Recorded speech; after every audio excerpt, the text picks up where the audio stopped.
Bismillahirrahmanirrahim. Assalamualaikum warahmatullahi wabarakatuh. Alhamdulillahirabbil alamin. Allahumma shalli ala Muhammad wa ali Muhammad. Allahumma shalli ala Muhammad wa ali Muhammad. Pada kesempatan kali ini kita bertemu lagi. Kita akan melanjutkan mengenai negara maju dan negara berkembang. Kali ini indikator kita selesaikan, tetapi saya akan bahas lebih tuntas. Tapi sebelumnya mari kita buka dengan bacaan Fatihah bersama-sama. Al-Fatihah.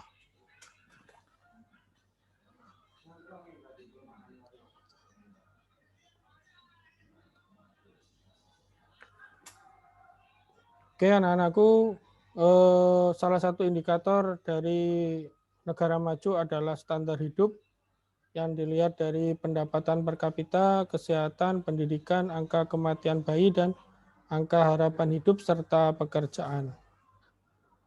Jadi negara maju biasanya yang paling menjadi indikator adalah pendapatan per kapita antara 20.000 US dollar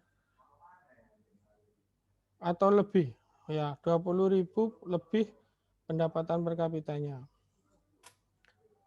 Ada PDB atau pendapatan produk domestik brutonya juga. Indonesia itu masih mencapai 4.040 US dollar. Jadi karena Indonesia ini negara, kalau dari pengamat ekonomi, Indonesia ini merupakan negara konsumen ya, negara konsumen, masih belum menjadi negara produsen. Jadi nanti Amerika dan Cina ini masih punya kepentingan yang sangat terhadap Indonesia. Maka dari itu kalau nanti seumpama gitu, menurut pengamat ekonomi, Indonesia ini tidak akan mungkin menjadi ladang pertempuran, tetapi yang paling punya pengaruh atau peluang nanti yang diperebutkan adalah Selat Malaka ya. Selat Malaka masih punya kemungkinan gitu ya, karena itu letak geostrategis yang tinggi. Oke, saya kembali lagi ke pendapatan per kapita. Bisa kita lihat yang paling tinggi Australia, yang kedua Finlandia, Jepang, Amerika, Jerman, Kanada, Prancis, dan Singapura. Ini urutannya enggak urut ya. Jadi yang bisa dilihat, karena penduduknya sedikit, maka pendapatan per kapitanya Singapura itu lebih tinggi daripada Australia, tapi masih kalah dari Amerika. Oke, bagaimana negara itu bisa maju? Karena sektor industri itu sudah kuat, atau sektor industri, walaupun industri atas ataupun bawah ya, tapi negara-negara yang maju ini sebenarnya yang berpengaruh adalah industri-industrinya yang bisa mengangkat pertumbuhan ekonomi negaranya. Kayak di Amerika itu banyak industri yang mampu mengangkat ekonomi negaranya. Jerman, Inggris, dan lain-lainnya.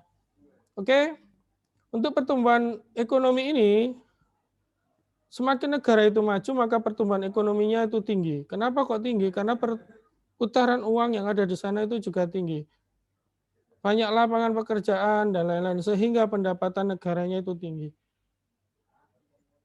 Di negara maju, masalah pertumbuhan ekonomi ini, dengan kehidupan masyarakat yang sejahtera, semakin sejahtera, maka umur dari warga negaranya juga semakin tinggi. Umur itu disebut angka harapan hidup yang nanti kita bahas di belakang ya. Aktivitas perekonomian utamanya di bidang industri dan jasa. Jadi kalau sudah ada pemikiran untuk entrepreneur atau wirausaha itu, maka Indonesia ini bisa berubah dari negara yang awalnya hanya menghasilkan produk primer seperti pertanian gitu ya, menuju produk sekunder. Itu lebih baik karena apa?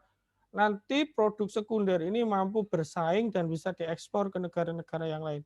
Sedangkan kita produk primer saja masih banyak yang impor. Contohnya produk pertanian seperti padi, seperti kedelai dan lain-lain itu masih impor. Jadi kalau sudah seperti itu, kita bisa simpulkan bahwasanya negara kita masih menjadi negara yang hanya sebagai pasar atau market saja untuk industri negara maju. Bagaimana cara merubah? Yang paling penting adalah merubah mainstream atau pola berpikir masyarakatnya dulu. Ini masyarakatnya sudah berubah pola pikirnya. Jadi menjadi masyarakat yang awalnya itu hanya pengen bekerja, mencari pekerjaan, dirubah menjadi pembuat pekerjaan. Jadi itu yang sebenarnya diinginkan oleh pemerintah kita. Jadi generasi muda yang kreatif yang mampu menciptakan lapangan pekerjaan gitu ya. Oke, kependudukan negara maju. Negara maju ini memiliki ciri-ciri kalau yang pertama angka pertumbuhan penduduknya rendah. Kenapa kok rendah gitu ya? Kemarin sudah kalian bahas dan sudah kalian jawab bahwasanya tingkat pertumbuhan penduduk ini berjalan lurus dengan tingkat pendidikan. Semakin tinggi pendidikan, maka semakin rendah tingkat pertumbuhan penduduknya.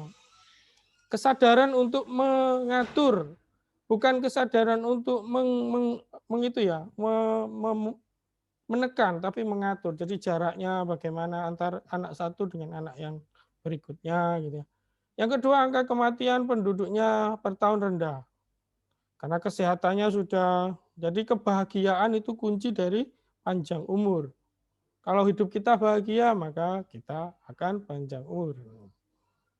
Usia harapan hidup relatif tinggi, sama ini ya.